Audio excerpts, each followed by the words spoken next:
preschoolers, it's Miss Wendy coming in with 2 stories today. This one was requested by McKenna. It's my only Robert Munsch book that I really enjoy reading.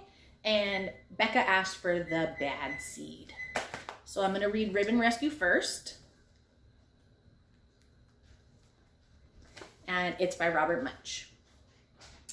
As soon as her grandmother finished making the ribbon dress, Jillian put it on and ran out into the front yard. A man came running down the road. He was dressed in fancy clothes and he was yelling, "I'm late, I'm lost, I'm late, I'm lost. I'm going to miss my own wedding." "Wait," said Jillian, "let me fix your shoes." She tore 2 ribbons off her dress, laced the man's shoes with them, and tied them into big bows. The man said, "Thanks, I may be late, but I will look fine." "Well," said Jillian, "why don't you take my brother Louis's skateboard? He's grown up and he doesn't use it anymore. Just keep your eye on the church steeple and you will get there." "Thanks," said the man. "I'll bring it back as soon as the wedding is over." Then a lady in a fancy dress came running. She was yelling, "I'm late, I'm lost, I'm late, I'm lost. I'm going to miss my own wedding." "Well," said Jillian, "at least I can fix your hair." Jillian reached up and tore 8 ribbons off her dress. 1, 2, 3, 4, 5, 6, 7, 8. The lady bent down and Jillian fixed her hair into 4 enormous ponytails. "And now," said Jillian, "take my mother's bicycle. She's grown up and doesn't use it very much.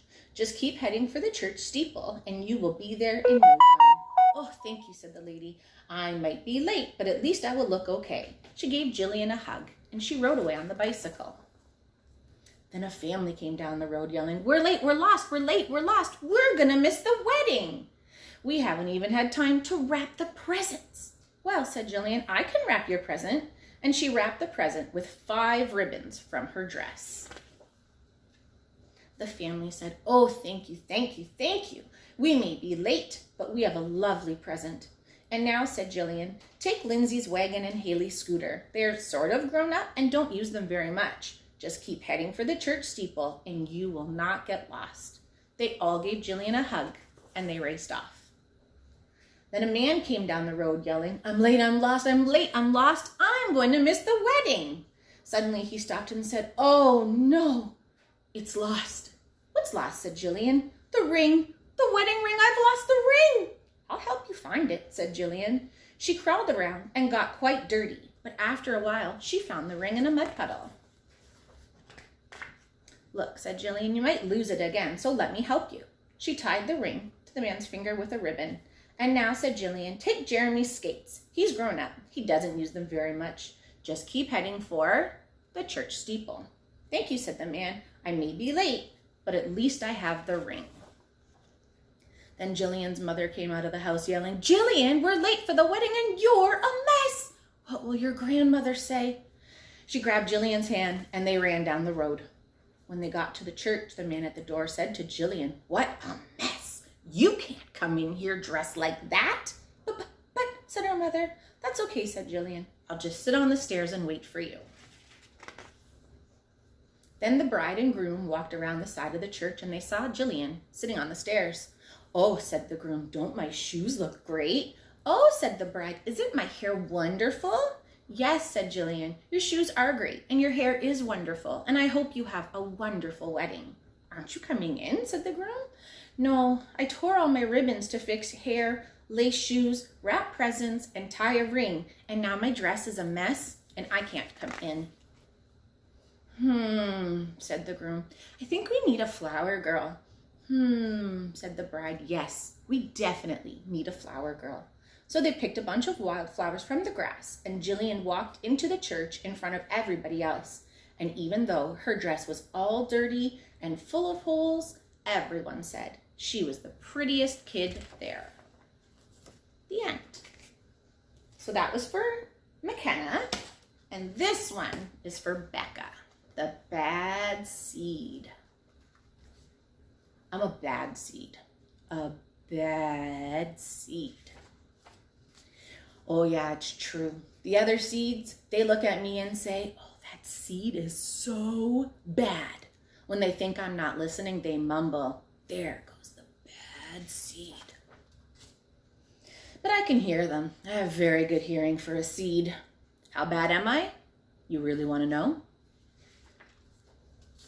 Well, I never put things back where they belong. I'm late to everything.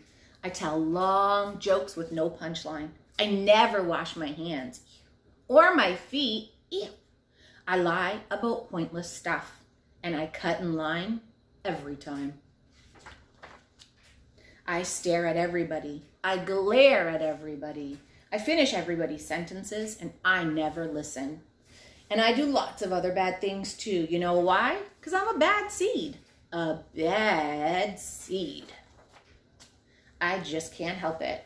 Sure, I wasn't always this bad. I was born a humble seed on a simple sunflower in an unremarkable field. I had a big family, seeds everywhere. We found ways of having fun. We were close. But then the petals dropped, and then our flower drooped. It's all kind of a blur. I remember a bag. Everything went dark. And then a giant. I thought I was a goner. I thought I was done for. I screamed. I hollered. Ah! But at the last possible second, I was spit out. I flew through the air and I landed under the bleachers with a huge thud. When I woke up, it was dark outside. A wad of gum had softened my fall. I felt okay, but something had changed inside me. I became a different seed entirely. I became a bad seed. A bad seed. That's right, I stopped smiling. I kept to myself. I drifted. I was friend to nobody and bad to everybody.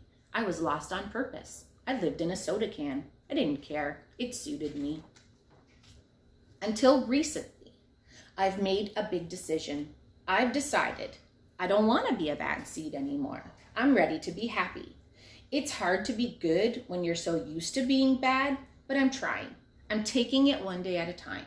Sure, I still forget to listen, and I still show up late, and I talk during the movies, and I do all kinds of other bad stuff, but I also say thank you, and I say please, and I smile. I always hold open the door for other people. Well, not always, but sometimes. And even though I still feel bad sometimes, I also feel kind of good. It's a sort of mix. All I can do is keep trying and keep thinking. Maybe I'm not such a bad seed after all. Hey, look, there goes the bad seed. Actually, he's not that bad anymore. I heard that. So those were the two for today, preschoolers. And if any of you have any that you want to ask for, you can text me or email me and I will read those ones next. Thanks for tuning in.